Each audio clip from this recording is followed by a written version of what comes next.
மதுரை மேலூரில் செய்தியாளர்களிடம் பேசிய அமைச்சர் நிர்மல்குமார் திமுக அதிமுக இணைந்து ஆட்சி அமைக்க முயற்சிப்பதாக குற்றம் சாட்டினார். மேலும் திமுகவில் பல எம்எல்ஏக்கள் அதிருப்தியில் இருப்பதாகவும் அவர்கள் ராஜினாமா செய்தாலும் ஆச்சரியப்பட தேவையில்லை என்றும் கூறினார். திமுக யாரு போக முடியும்? திமுகவும் அதிமுகவும் சேர்ந்து ஆட்சி அமைக்கணும் இப்பவும் முயற்சி செஞ்சுருக்காங்க. இன்னைக்கு காலையில வரைக்கும் முயற்சி செஞ்சுட்டு இருக்காங்க.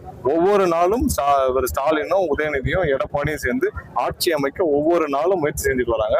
அவர்களுக்கு இன்னும் ஒரு டீம் வச்சு தினமும் இந்த வேலையை செஞ்சுட்டு வராங்க. அதை பிடிக்காமல், ஏன்னா மக்கள் பெரும்பான்மையான மக்கள் தமிழக முதல்வராக அண்ணன் விஜயவர்தன் வாக்களிச்சிருக்காங்க. அதை எதிர்த்து குறுக்கு வழியில யாரையாவது பர்ச்சேஸ் பண்ணாமான்னு சொல்லிட்டு குதிரை பேரத்தில் ஸ்டாலின், உதயநிதி, மாப்பிள்ளையும் சேர்ந்து இந்த பக்கம் எடப்பாடி மகனும் சேர்ந்து இந்த வேலையை செஞ்சுட்டு வராங்க. இன்னைக்கு காலையில வரைக்கும் செஞ்சுட்டு வராங்க. இதனுடைய வெளிப்பாடு தான் இன்னைக்கு ஒவ்வொருத்தரும் கூட்டணியிலிருந்து வெளியேறதுக்கு முக்கிய காரணம்.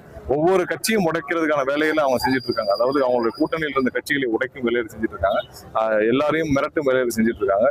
பணத்தை கொடுத்து இன்னைக்கு பல எம்எல்ஏக்களை பர்ச்சேஸ் பண்ற வேலையை செஞ்சுட்டு இருக்காங்க. இன்னைக்கு எதுக்கு மதிமுக அந்த எம்எல்ஏ எதுக்கு இவங்க அவங்க சார்பா நின்றவங்க எதுக்கு அவங்க கட்சி கூட்டத்திற்கே போக விடாமல் செய்தது யாருக்குமே இது ஒரு உடன்பாடு இல்லை. ஏன்னா எப்படி நீங்க நாளைக்கு போய் மக்களை பேஸ் பண்ணுவீங்க?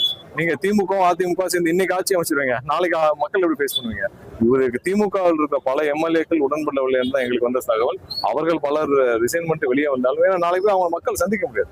நாளைக்கு போய் எப்படி நீங்க மக்கள் முன்னாடி நீங்க போய் கொஞ்சம் கூட கூச்சமே இல்லாமல் நாங்க திமுகவும் அதிமுகவும் சேர்ந்து ஆட்சி அமைக்க முயற்சி செஞ்சாலும் போய் நிற்பீங்களா?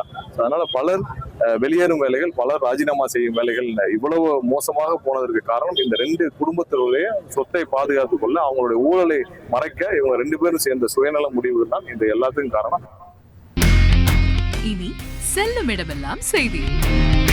தந்தி டிவியின் வாட்ஸ்அப் சேனலை ஃபாலோ பண்ணினா செல்ல இருக்கும் இடமெல்லாம் செய்தி.